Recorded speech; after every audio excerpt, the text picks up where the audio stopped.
Voilà, c'est un jour très important pour nous tous aujourd'hui et je pense pour de très très nombreuses personnes qui écouteront ce que l'on a à leur dire aujourd'hui.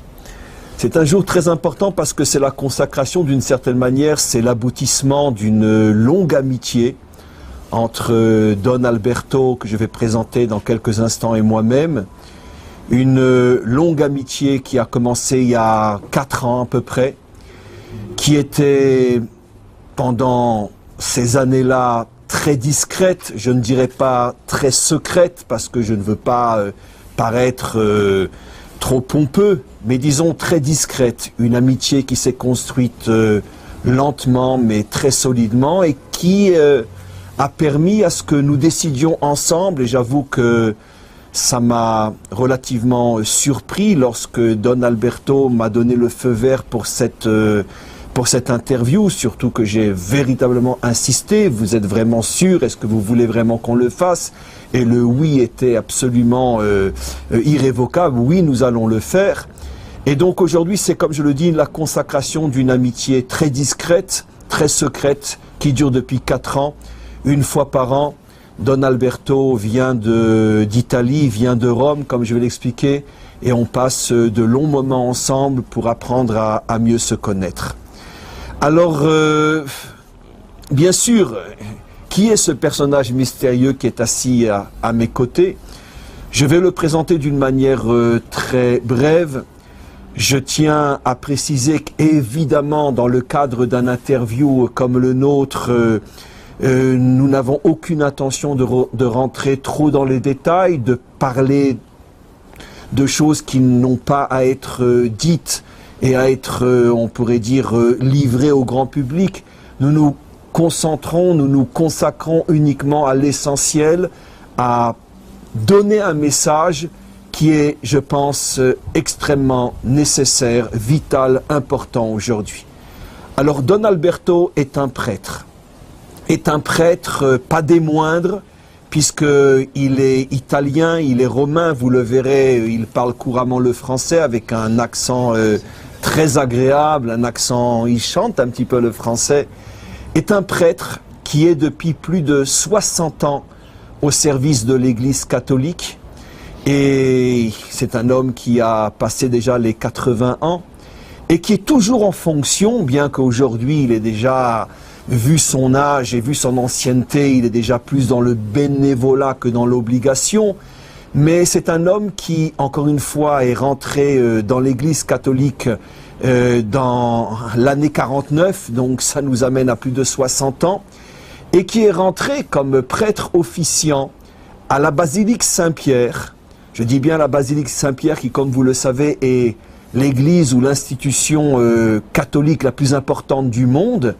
Et rentré à la basilique Saint-Pierre qui se trouve, comme vous le savez, au Vatican. Il est rentré au service de cette église et y est encore jusqu'à aujourd'hui, donc depuis plus de 40 ans. Je crois, en 62, vous êtes rentré, en 1962, vous êtes rentré donc dans cette église. Et donc jusqu'à aujourd'hui, Alberto, donc Don Alberto, qui est prêtre, office dans cette église, donc est bien évidemment est en charge du culte. Je vais préciser dans quelques instants ce que j'entends par cela. Est en charge du culte, c'est lui qui organise les messes, pas tout seul bien sûr, les fêtes comme la fête de Noël, comme la fête de Pentecôte, et ceci depuis donc plus de 40 ans. Il est aussi historien, c'est-à-dire qu'il a consacré une grande partie de sa vie à l'étude du christianisme. Il est très très très fort dans ce domaine-là. Il enseigne et il a enseigné l'histoire du christianisme dans différentes institutions et écoles à Rome. Et donc il a on peut dire concilié à la fois son statut, c'est pas un statut officiel, mais son statut d'enseignant du catholicisme et surtout, ce qui est véritablement sa tâche, sa fonction, prêtre à la basilique Saint-Pierre. Je tiens à préciser quelque chose qui est très très important. Je pense que cette interview entre nous et cette amitié qui dure déjà depuis 4 ans et le résultat d'un choix très important que Don Alberto a fait déjà il y a plus de 60 ans. C'est un homme qui était et qui est toujours véritablement à la recherche de Dieu, véritablement à la recherche de la foi, un homme profondément authentique, profondément sincère, un homme qui a cherché Dieu pour Dieu, qui a cherché la religion pour Dieu au sein même de la religion catholique, mais qui est la preuve vivante que l'authenticité, que la sincérité, que la foi authentique, quelle que soit la forme extérieure de cette foi, ici il s'agit d'un représentant de la religion catholique, un représentant religieux, spirituel de la religion catholique, mais Don Alberto a toujours fait très attention de rester en marge de l'aspect politique, de l'aspect du pouvoir, bien qu'il a professé et professe encore dans la basilique Saint-Pierre jusqu'à aujourd'hui, donc à quelques dizaines de mètres de l'institution elle-même du Vatican, alors que vu son âge et vu son parcours, étant rentré vers l'âge de 20 ans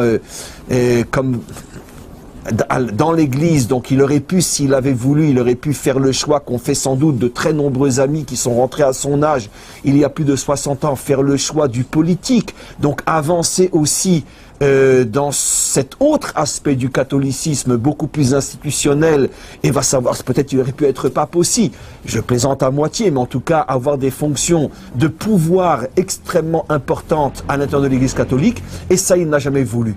C'est un véritable homme de Dieu, un véritable représentant de la religion catholique dans ce qu'elle a véritablement de spirituel en marge de toute notion politique, pouvoir et autres. Et je dis que c'est d'une certaine manière ce qui l'a amené, consciemment ou non, à découvrir tout ce dont il vous parlera dans quelques instants. Mais je voulais brièvement terminer mon intervention en vous racontant comment nous nous sommes rencontrés pour la première fois. Dans quelques instants, je vais passer la parole à mon élève, à Elisheva Marcopoli, qui elle aussi, je vais la présenter dans quelques instants, a une longue histoire, sans doute. On consacrera très certainement l'un des prochains interviews à son histoire à elle. Elle a déjà pas mal de choses écrites à droite à gauche. Récemment, je crois que le Jérusalem Post vous a interviewé aussi sur 2 pages. Mais c'est un interview qu'on fera en soi aussi, qui est très important. Mais quoi qu'il en soit, donc il y a 4 ans, lorsque vous m'avez présenté pour la première fois, vous m'aviez prévenu, je voulais vous présenter quelqu'un, est-ce que vous voulez le rencontrer? Je me disais, mais qu'est-ce que ça peut être déjà? Vous m'avez mis petit à petit au courant, mais c'est quelqu'un qui vient de Rome, et alors, oui, mais il vient du Vatican, et alors, mais il vient de la basilique Saint-Pierre, et alors, jusqu'à ce que vous m'avez dit, oui, mais c'est pas n'importe qui, c'est pas n'importe quoi, et c'est comme ça qu'on s'est rencontrés pour la première fois. Et je me rappellerai toujours, avec la permission de mon grand ami, qui, en vérité, je me gêne de dire mon ami, parce que il a l'âge de mon père, et donc, la première fois qu'on s'est rencontrés, je suis arrivé un petit peu en retard, ce qui m'arrive rarement. Et donc j'avais volontairement laissé la porte du jardin ouverte. Vous étiez déjà assis là, tous les deux, il y a 4 ans. Ça 4 ans ou 5 ans? Il y a 4 ans. Et donc je suis arrivé en retard et j'ai ouvert la porte. Et donc je vais vous expliquer ce qui s'est passé à ce moment-là. Donc j'arrive ici, j'étais avec mon épouse, vous étiez tous les deux assis, et moi j'arrive, et tout de suite, vous vous rappelez, Don Alberto, vous m'avez dit, ne bougez pas, Rav. Je lui dis, qu'est-ce que j'ai fait? Et donc, vous ne bougez pas. Et là, ça a été, je pense, sur le plan spirituel, et croyez-moi, j'en ai vécu des choses sur le plan spirituel. Ça a été, je pense, un des plus grands moments de ma vie. Ça a été, je pense que l'intensité de ce que nous allons tous vivre au moment de la délivrance finale, j'ai eu le mérite d'en vivre un petit quelque chose, un microcosme de ce que l'humanité va vivre au moment de la délivrance finale. C'était tellement fort que mon cœur s'est presque arrêté de battre. Et je n'exagère pas. Vous m'avez dit ne bougez pas. Et moi je savais déjà qui vous étiez, prêtre, basilique Saint-Pierre. Vous vous êtes levé, vous êtes venu vers moi. Et je me rappelle Don Alberto, et j'ai beaucoup de gêne à vous le rappeler parce que je vous estime tellement, et encore une fois vous avez un âge où c'est à moi de vous respecter. Vous êtes venu tête basse vers moi. Et vous m'avez pris la main et vous m'avez dit la chose suivante. Je vous demande pardon pour 2000 ans de souffrance que l'Église catholique vous a infligé à vous, peuple juif. Et à ce moment-là, vous avez rajouté la chose suivante. Je ne me sens pas digne de lever la tête et de vous regarder dans les yeux? Ai-je le droit de relever la tête et vous regarder dans les yeux?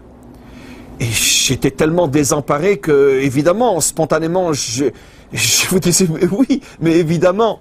Et c'est comme ça que s'est déroulé notre premier échange, sous le signe de quelque chose de tellement fort. Et donc je retourne à ma place et je me rappelle que lors de notre première rencontre où l'échange était tellement fort entre nous, vous m'avez expliqué, j'avais l'occasion de pouvoir poser toutes les questions.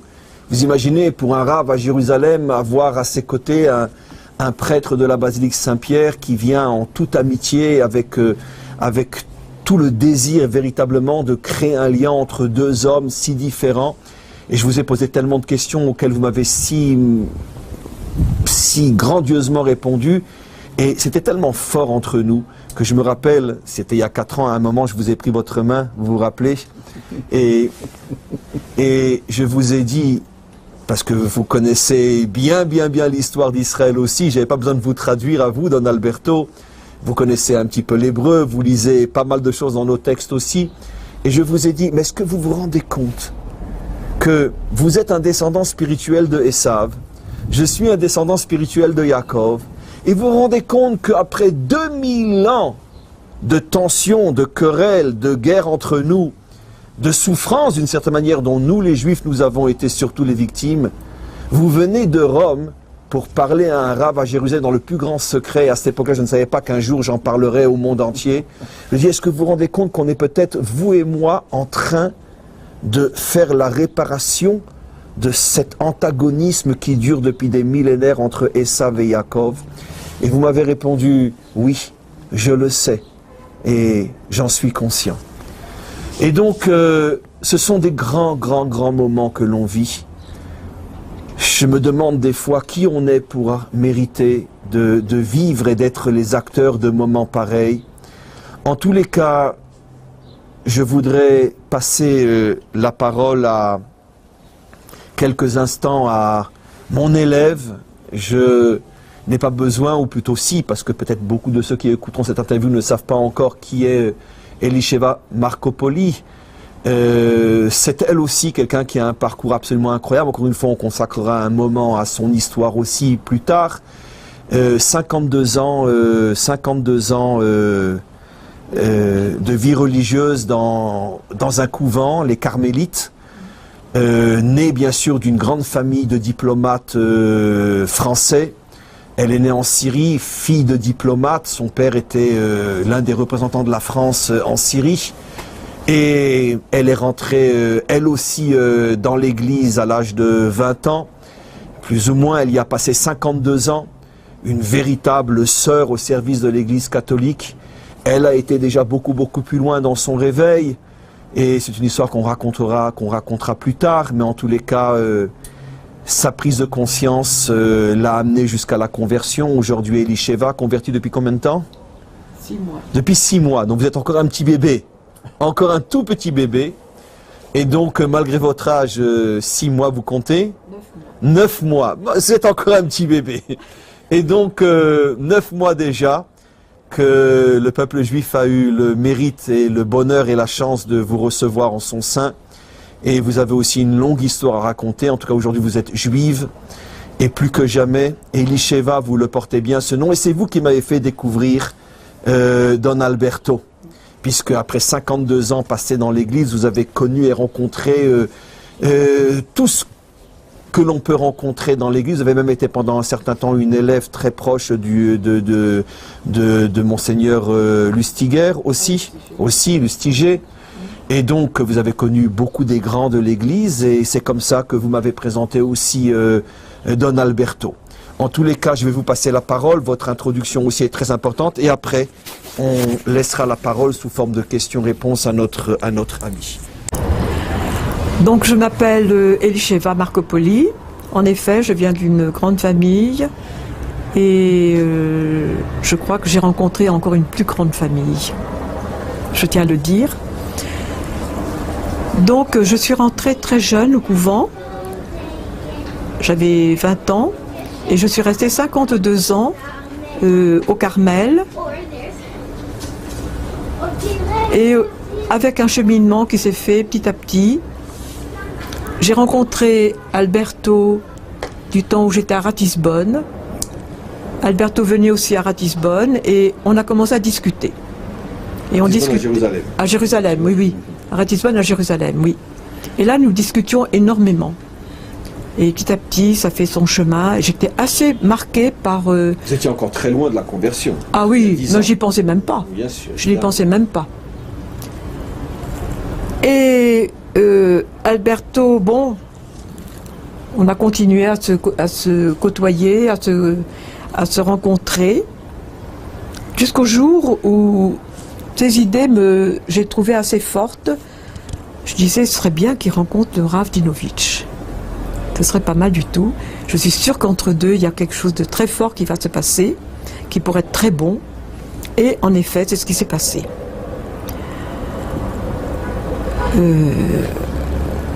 Que dire sur... Alors, maintenant, ce que je voudrais dire, c'est que cette conversion que j'ai faite il y a maintenant 9 mois, mais ça fait 10 ans que je la prépare. Sans le savoir. Sans le savoir. Sans le savoir, ça fait 10 ans que je la prépare. En l'an 2000, je suis venue à Jérusalem et j'ai vraiment voulu cheminer vers la Torah. C'est très important de cheminer dans la Torah, que je ne connaissais pas. Parce que, bon, c'était comme ça. Et je remarque qu'éventuellement, actuellement, il y a beaucoup de gens qui, comme moi, font cette même démarche. Des chrétiens dans l'Église catholique elle-même, qui font leur démarche, qui font une démarche de retour à la source, aux sources du judaïsme. Pas forcément pour arriver à une conversion. Pas du tout. Pas forcément pour venir... mais j'ai des témoignages des lettres de gens que je connais bien, qui me disent « mais ta conversion me pose question, me pose problème, mais qu'est-ce qui se passe, j'ai envie de connaître moi aussi. » Et puis j'ai même quelqu'un qui m'a écrit, qui m'a dit « j'aimerais bien rencontrer le Rav Dinovitch quand je vais venir à Jérusalem. Est-ce que tu pourrais prévoir éventuellement une rencontre ?» Bon, j'ai dit bien sûr, il n'y a pas de problème. Donc il y a une demande, je crois qu'il y a une demande très forte actuellement de ce retour à la Torah qui est Emet. Bon, et c'est un peu ce cheminement que j'ai eu avec Alberto de découvrir petit à petit la Torah Emet. Ensuite, donc, j'ai travaillé avec le cardinal du CIG, c'est vrai, pendant 8 ans, à Paris. Je me posais déjà des questions. J'ai travaillé aussi avec le grand rabbin Gilles Bernheim, avec qui je suivais des cours régulièrement, tous les mardis, tous les jeudis. J'allais sur des sessions d'Avar, judéo-chrétiennes, qui m'ont beaucoup apporté aussi. Et puis, je suis arrivée à Jérusalem, qui pour moi, ça a été la rencontre avec le Rav Dinovitch. Excusez-moi, mais c'est très important. Je crois que là, j'ai découvert, comme je lui disais au début, j'avais l'impression de me trouver sous une fontaine et que je recevais. Et un jour, je lui dis, ça suffit, en hébreu on dit Adkan, ça suffit, je n'en peux plus. Vous me donnez trop, j'en avais trop. La Torah, cette Torah me comblait, vraiment me comblait. Et je comprends Claude quand il disait combien il avait découvert la Torah, qu'il était heureux, comblé. Et là, je le comprenais, tout à fait. Et petit à petit, mais je ne pensais toujours pas devenir juive, toujours pas. Je me disais, non, j'ai un rôle dans ma congrégation religieuse, j'ai un rôle auprès de ma famille, non. Et en fin de compte, tout s'est fait sans que je le cherche, sans que je le... C'est pas la force des poignets, pas du tout. Tout s'est fait calmement, paisiblement, Et en même temps avec des luttes, parce que j'ai commencé à demander à faire un guillour. J'ai voulu faire un guillour avec le Rav Selem. Plein d'interrogations, alors là, parce que, comme je dis toujours, j'ai tricoté pendant 52 ans dans un certain, émail. Et puis, il a fallu que je détricote tout pour pouvoir retricoter du nouveau. Et ça a été pour moi très, très, très fort. En tout cas, en ce qui vous concerne, le retour aux sources, comme on va justement parler maintenant avec Alberto, le retour aux sources pour vous, parce que vous aviez, comme je l'explique dans mes cours, vous aviez, sans en être conscient, vous aviez une étincelle juive qui était perdue chez vous. C'est pour ça que le retour aux sources a abouti à une conversion.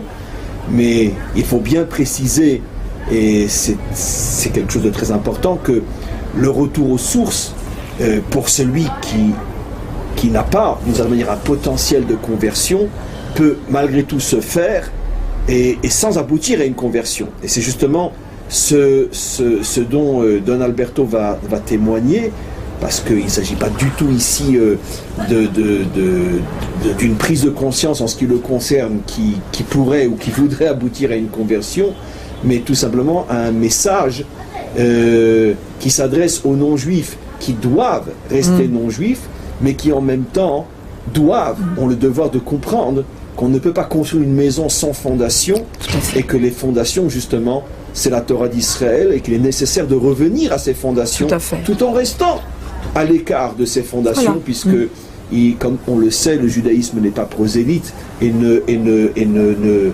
souhaite absolument pas la conversion de l'humanité tout entière au judaïsme.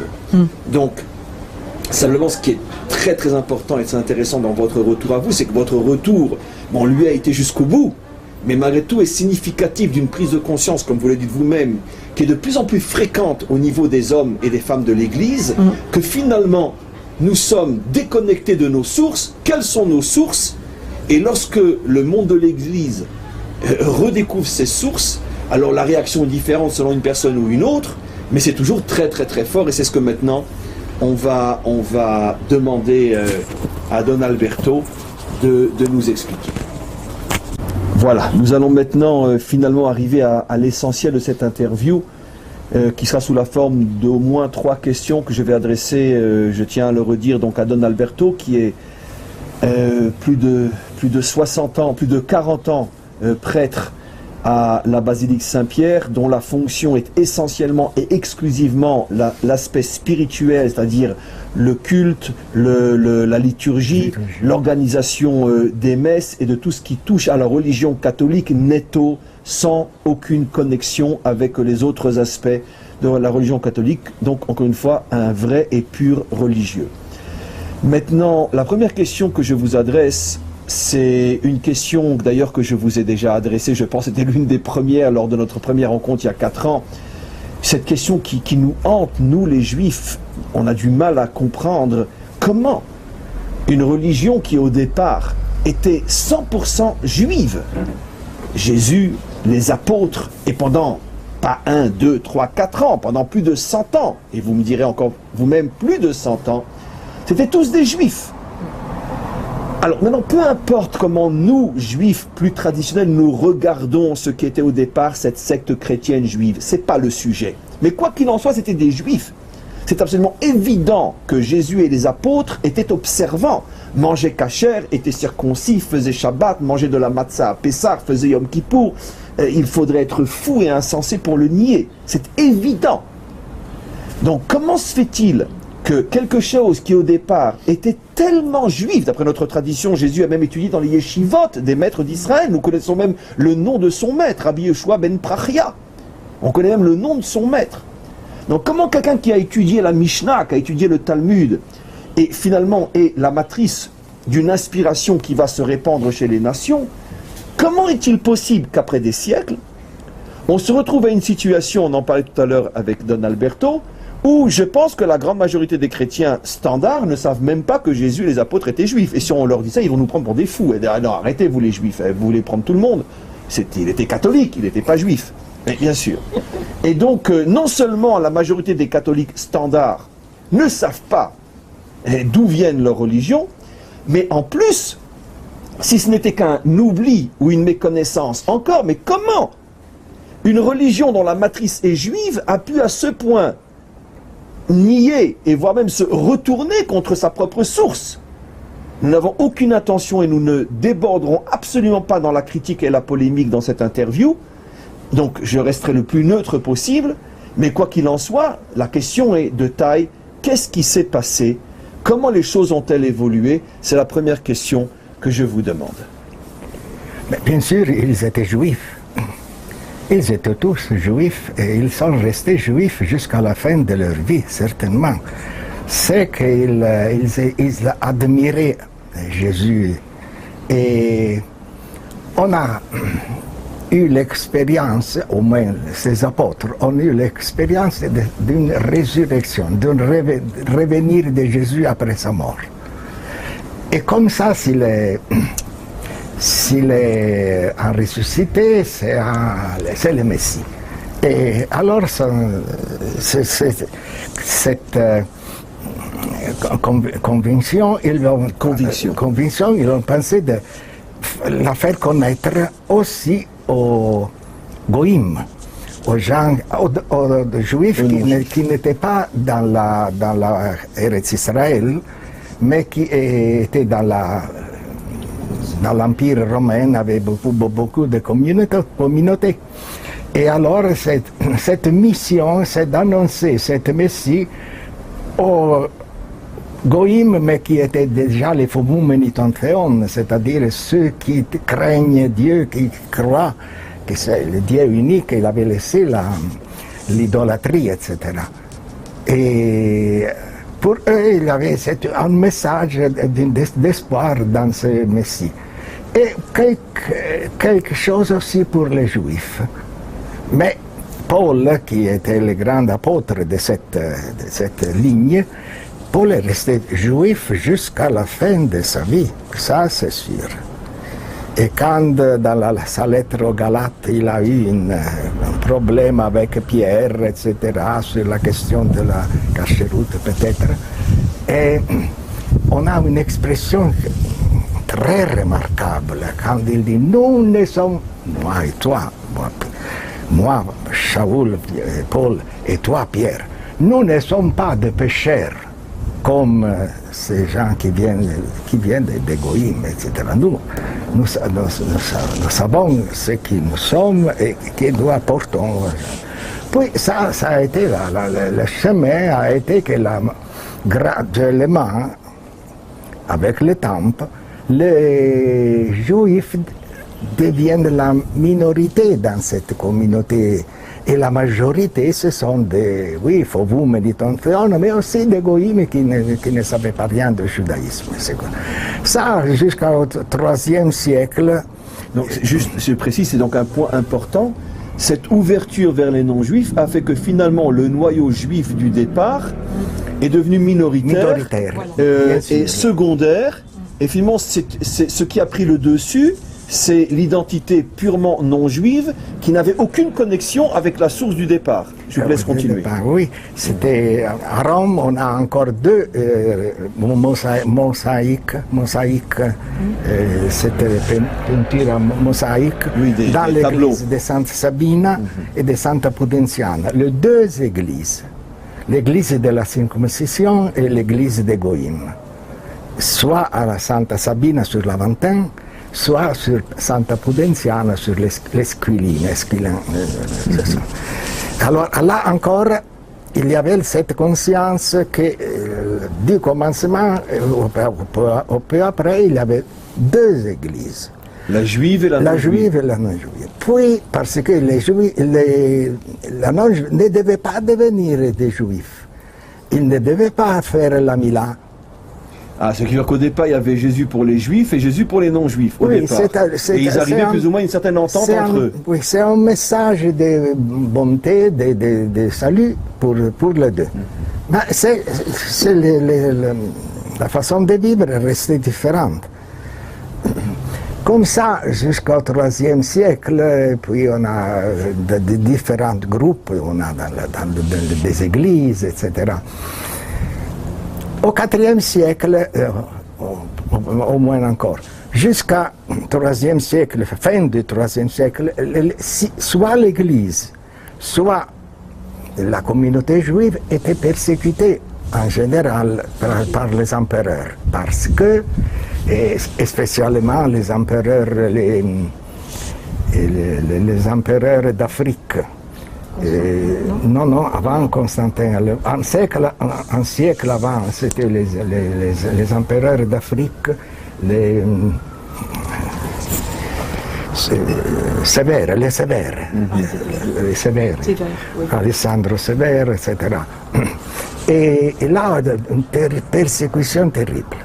Encore presque un siècle après, il y a la grande persécution de Dioclétien et Maximien. Ça a été la grande persécution. Avec Constantin, ça change.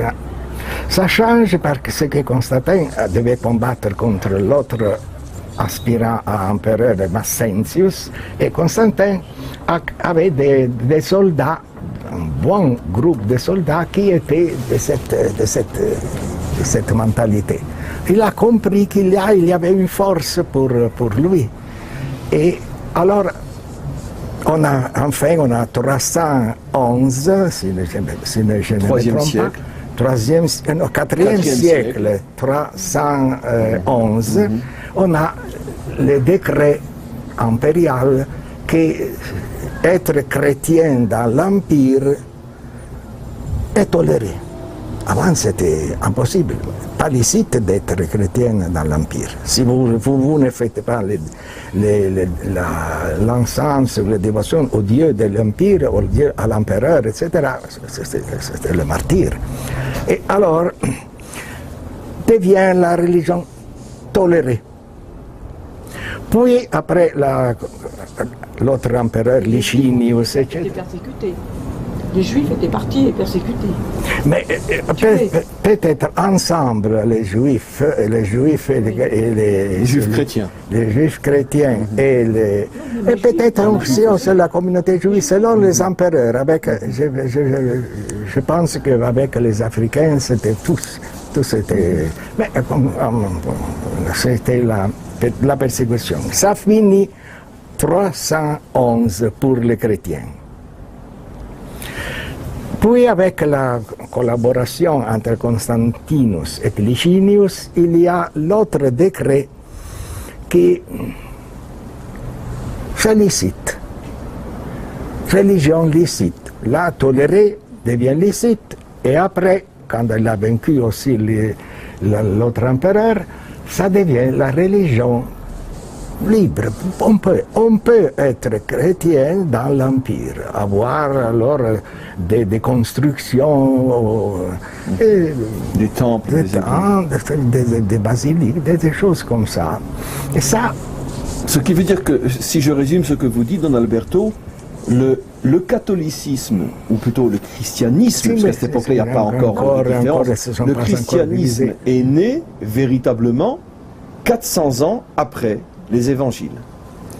Dans ce sens que quand je dis il est né, c'est-à-dire il est né sous sa forme totalement non juive. Oui. Voilà. Oui. Sous sa forme totalement non juive. Avant, le christianisme était, d'une certaine manière, sans rentrer dans les détails, une sorte de mouvance, une secte à l'intérieur d'Israël. Et à partir du IVe siècle, donc relativement tard par rapport à la naissance, le christianisme devient la religion officielle de Rome, mais à ce moment-là, quand il naît, le christianisme non juif lorsqu'il naît, par essence, par définition, il n'a plus aucun lien avec le judaïsme, et il est fort probable donc que tous ceux qui ont officialisé le christianisme à ce moment-là ne connaissaient même plus, 400 ans après, il n'y a pas de livre, il n'y a pas d'internet, il n'y a pas d'archives, ne savaient peut-être même plus quelle était l'origine au départ du christianisme. Donc c'est très important ce que Don Alberto dit. Contrairement au raccourci que la majorité prenne, ce n'est pas d'une certaine manière les apôtres ou les évangiles qui se sont démarqués du judaïsme en général, bien que c'était déjà une mouvance particulière, mais ça n'a commencé que 4 siècles après, à Rome, avec des chrétiens qui peut-être ne connaissaient même pas l'histoire de leur propre religion.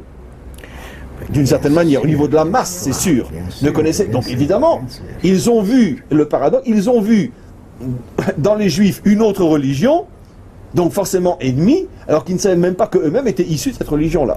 Eh oui, c'était ça parce que quand de Jérusalem, les apôtres se sont transférés à Antioche, vivant des apôtres, ça, là, on trouve une ambiance grecque, complètement grecque. Ici, c'était le Nozrim, si vous voulez, dans le cercle du Nozri. C'était, le Nozri signifie en hébreu les chrétiens juifs. Oui, les chrétiens. C'est un mot hébreu. Nozri. Pour bien montrer qu'ils étaient juifs. Nozrim, c'était comme ça. Quand ils sont arrivés là-bas, on parlait grec. Alors, pour la première fois, ils les appelaient Christiani. Da Christos. Christos grec, qui c'était le mot équivalent de Messie.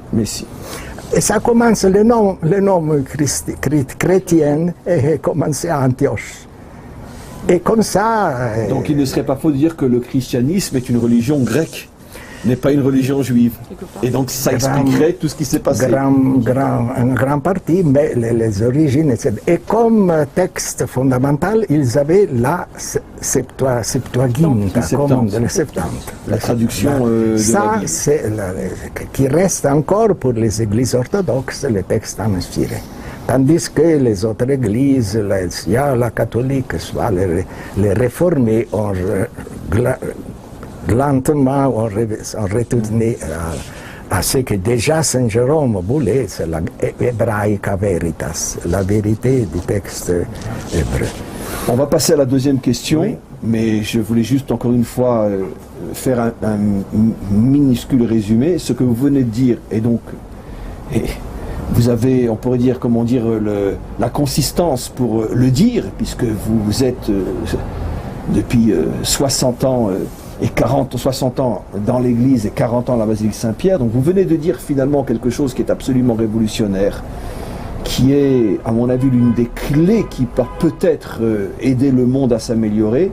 C'est que finalement, le christianisme s'est véritablement construit sur une base qui avait complètement oublié son origine juive, parce que le christianisme est réellement né 400 ans après les évangiles. Alors maintenant, la deuxième question que je vous demande, c'est vous-même, et comme l'a dit aussi Elisheva, vous n'êtes que le haut du iceberg d'un phénomène qui devient de plus en plus fréquent parmi, je ne sais pas si j'ai le droit de le dire comme ça, mais parmi, on pourrait dire, les croyants sincères, authentiques, chrétiens, et qui sont des millions sans aucun doute, qui cherchent Dieu véritablement avec les moyens qu'on leur a donnés à leur naissance, donc le catholicisme, ils n'ont pas d'autres moyens, donc, mais quoi qu'il en soit, ils sont sincères et profondément authentiques dans leur recherche. On assiste dans ce monde chrétien sincère et authentique de plus en plus à une prise de conscience. J'ai expliqué dans d'autres interventions pourquoi, à cause des livres, à cause d'Internet, à cause des échanges faciles aujourd'hui entre rabbins et prêtres, entre penseurs juifs et penseurs catholiques, et une prise de conscience de plus en plus importante que quelque chose de très très grave s'est passé il y a justement de nombreux siècles. On a complètement oublié nos sources. Et donc, Madame Marcopoli, vous-même et des milliers d'autres, vous revenez aux sources. Alors expliquez-moi, Don Alberto, qu'est-ce que signifie pour vous finalement, de la manière la plus simple possible, parce que j'imagine que c'est tellement complexe à expliquer, qu'est-ce que signifie pour vous revenir aux sources, donc finalement prendre conscience qu'il ne peut pas y avoir une religion chrétienne authentique si elle ne s'enracine pas dans ses bases profondément juives. Et automatiquement, s'il y a un certain retour au judaïsme, sans conversion bien sûr, ça ne pourra plus être le christianisme tel qu'on l'a connu pendant 2000 ans, puisqu'il ne pourra pas se battre contre Israël, il ne pourra pas nier la nécessité, le rôle d'Israël. Alors, ce retour aux sources, forcément, s'accompagne d'une remise en cause énorme de la manière de voir la Torah, la manière de voir les maîtres d'Israël, de voir la mission d'Israël. Alors comment vous comprenez-vous, comment vous arrivez à trouver ce point de rencontre entre le christianisme authentique, celui qui est revenu à sa source, et le judaïsme? Comment vous voyez ça? Donc on avait la théologie de la substitution, c'est-à-dire théologie de la substitution Israël. Et ça, on l'a enseigné du IVe siècle et pire encore, à la fin du IVe siècle, avec l'empereur Théodosius, le chrétien devient la religion de l'empire. C'est plus la tolérée, c'est plus la permis, c'est plus la religion de l'empire. Et c'est de ce temps-là, fin du IVe siècle, qu'on a des problèmes, parce que les petites communautés juives sont regardées très mal et on a des problèmes et commencent les luttes et comme je peux dire, la phrase c'est déjà classique, l'enseignement du mépris. Parce que les pères de l'Église voyaient qu'ils allaient au culte juif des synagogues. Et alors, ils réagissaient comme le pape Léon réagissait contre les chrétiens de Rome qui arrivaient à l'entrée de la basilique de Saint-Pierre, qui est bien orientée, se tournait et c'est le Levant, le seul qui monte et faisait quelques signes de dévotion au soleil. Alors le pape Léon crie contre eux. Et c'est la même chose que les autres qui crient contre ces juifs, parce que beaucoup allaient encore. Mais graduellement, ça a eu c'est devenu des donc cette théorie terrible. De la substitution, comme vous avez dit. Finalement, les juifs, c'est nous. La théologie, oui, c'est la théologie, heureusement, est finie par l'enseignement de l'Église avec le Concile Vatican II. Parce que déjà auparavant, c'est Pape Jean qui reçoit Jules Isaac. Et Jules Isaac lui dit faire quelque chose pour ces enseignements du mépris. Et lui, elle a été il a bien compris. Puis il y a le concile. Et je me rappelle que je venais, par mes études de la théologie de la substitution, je vais à Saint-Anselme pour l'institut liturgique, et là je rencontre la professeure Sofia Cavalletti, Tommaso Federici, qui écrit Israël vivante. Israël n'est pas une chose qui a bien compris, n'est pas une chose qui a été substituée, c'est Israël vivante. Puis le concile qui finit avec cette théologie, qu'on revient aux sources, on reconnaît et ne plus jamais faire les accusations qu'on a faites dans le passé. Et ça, je suis entré dans cette ligne et j'ai compris moi-même, j'ai essayé quand j'ai parlé de faire comprendre aussi à d'autres. Les résultats ne sont pas si grands, c'est grand, je ne sais pas. C'est pas évident en quelques décennies de changer des millénaires. C'est ça. Et c'est très alors, Don Alberto, la troisième question maintenant. Oui. Quel est le conseil que vous donnez de votre propre expérience? Ça fait de nombreuses années que vous venez vous-même à Jérusalem, bien avant qu'on se rencontre. Parce que vous avez senti, vous avez compris que finalement le retour aux sources indiquait aussi un retour à la source réelle, à Jérusalem. C'est comme ça que vous vous êtes imprégné finalement de cette atmosphère juive qui règne aussi à Jérusalem. Vous avez vu comment ce peuple pratique sa religion. Vous avez vu, je crois que d'ailleurs vous m'aviez même dit il y a quelques années, l'une des choses qui vous a le plus impressionné, c'est de voir combien et comment nos centres d'études, nos synagogues sont remplis de jeunes, d'enfants. Donc c'est bien vivant le judaïsme, c'est pas uniquement une source biblique, nos ancêtres les Hébreux. Donc vous-même, vous avez cette expérience de cette source vivante, présente, qui est toujours là. et vous-même vous la cherchez, Dieu sait, je peux en témoigner comme quoi vous étudiez la Torah, vous écoutez des cours de Torah. Et alors quel conseil vous donnez en quelques mots finalement à ce monde chrétien dont vous êtes un modèle à suivre par votre sincérité, votre piété, votre foi chrétienne.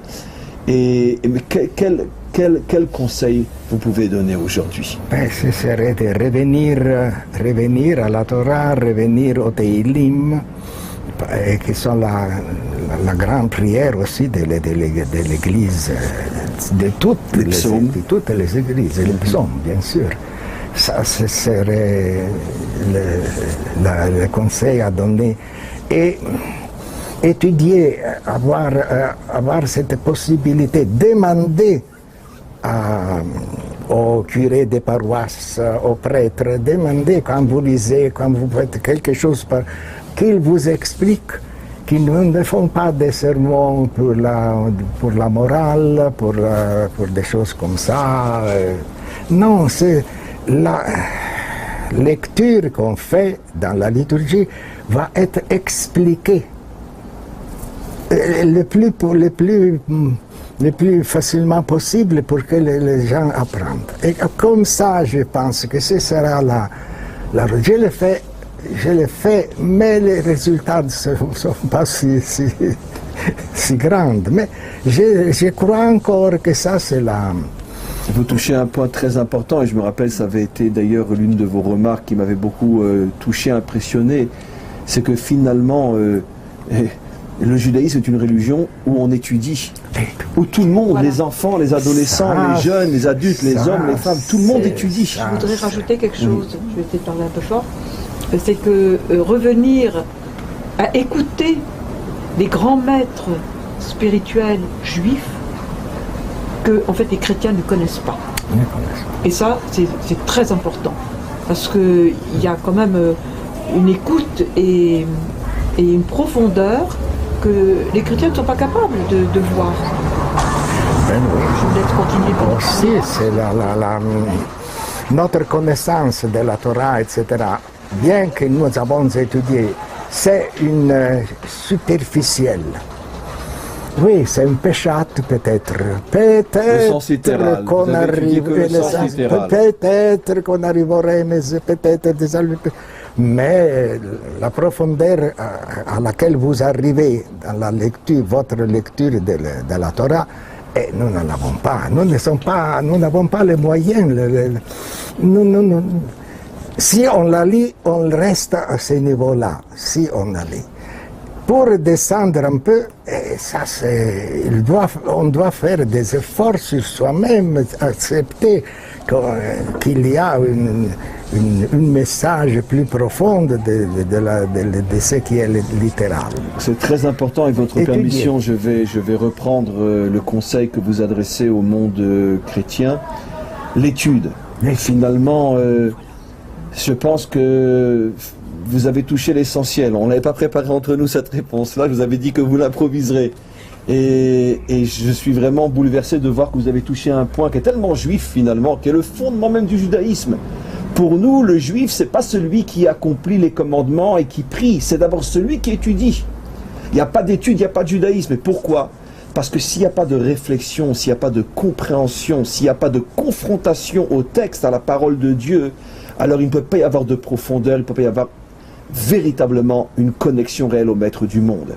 Et c'est extraordinaire que malgré votre parcours qui est 100% de la liturgie, oui, vous avez compris, après 60 ans au service de l'Église, vous avez compris que finalement ce message éternel du judaïsme, en hébreu Talmud Torah Keneged Kulam, l'étude de la Torah est au-dessus de tous, au-dessus de tout, finalement c'est un message qui s'adresse à l'humanité tout entière. Apprenez à comprendre la parole de Dieu. On ne peut pas seulement pratiquer Dieu. Dieu, c'est pas seulement une pratique, c'est pas seulement un culte, c'est une compréhension, c'est une étude, et je pense que ce message est très fort. Voilà, j'aurais voulu que vous nous racontiez peut-être une histoire très très très forte que vous avez vécue ici à Jérusalem, qui a été déterminante pour vous dans votre prise de conscience cette nécessité finalement de redécouvrir Israël. Qu'est-ce qui s'est passé? Eh bien, j'ai commencé à venir à Eretz Israël, en terre d'Israël, la première fois en 68 avec le pèlerinage catholique, 71 avec le Keren Kayemet. Et puis de 72, 13, 14, je venais ici tout seul, pour un mois, dans le pouvant Ecce Homo dans la vieille ville. De là, c'était très facile d'arriver à la Kotel. Et pratiquement, j'étais tous les jours à la Kotel. Au côté, vous alliez au mur pratiquement tous les jours. Au mur de l'Occident.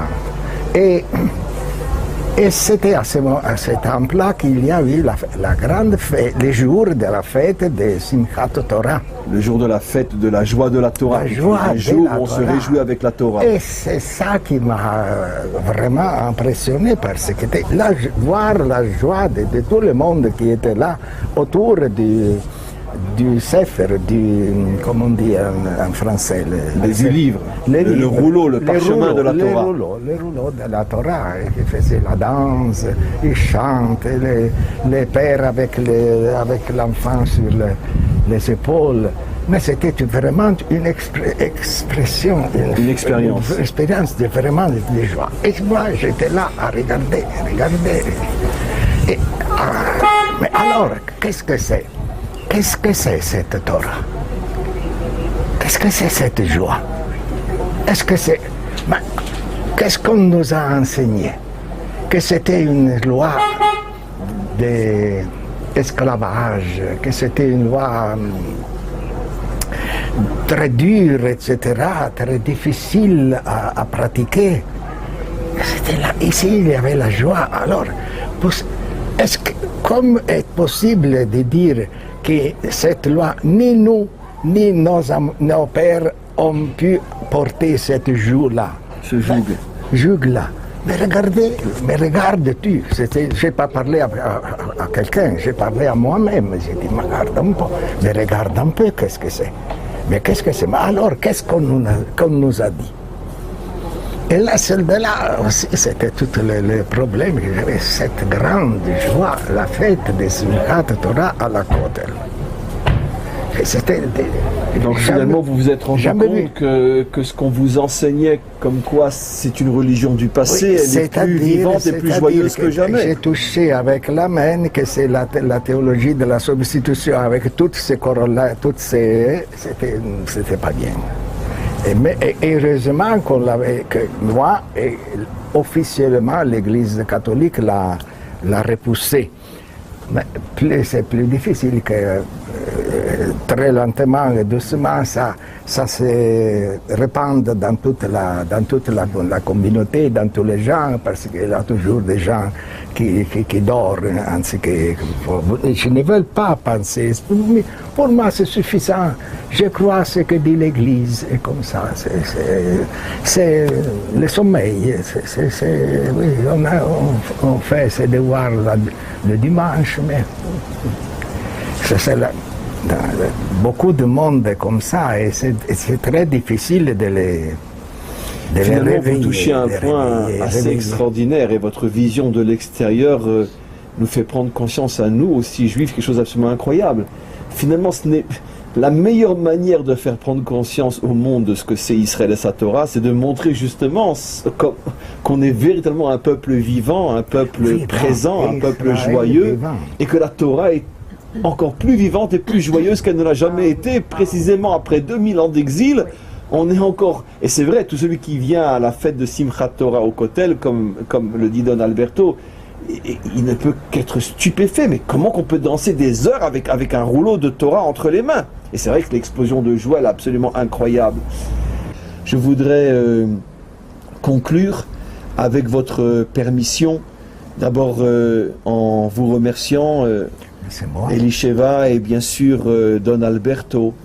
C'est un grand moment qu'on vient de vivre ensemble aujourd'hui. Je pense que quand on s'est rencontrés il y a 4 ans, on n'imaginait pas qu'un jour notre amitié se consacrerait, se concrétiserait par un message que vous et moi nous adressons ensemble à nos frères juifs et non juifs.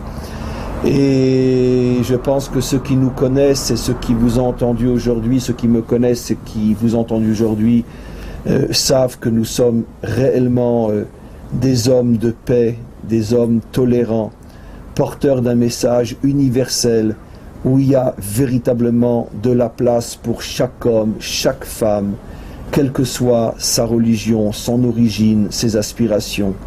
Je pense que dans ce monde fanatisé, monstrueux dans lequel malheureusement, nous vivons de plus en plus, où la religion est devenue un crime, où la religion est devenue torture et massacre, je pense qu'il est important que se lèvent de plus en plus des gens comme vous, comme nous, et qui continuent à croire dans ce message réellement d'amour, de tolérance, de respect pour chaque homme tel qu'il est, et chacun avec sa différence, chacun avec son identité, son affinité.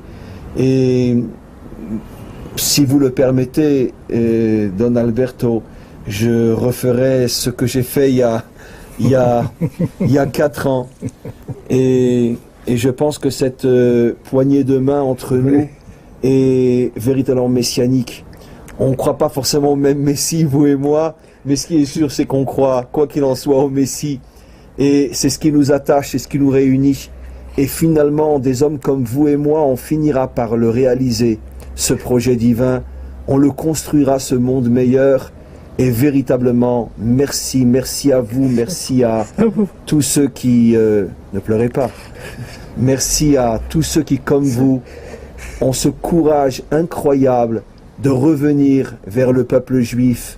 Et vous voyez, après 2000 ans de souffrance, le peuple juif est plein d'amour pour vous, plein de respect, plein de considération. Nous avons oublié tout ce que nous avons souffert parce que nous ne cherchons qu'une seule et unique chose, construire ensemble, avec vous, ce monde dans lequel le maître du monde pourra enfin se sentir chez lui, dans son palais, reconnu par chaque homme et chaque femme sur terre. Amen. Vechen Yeratzon.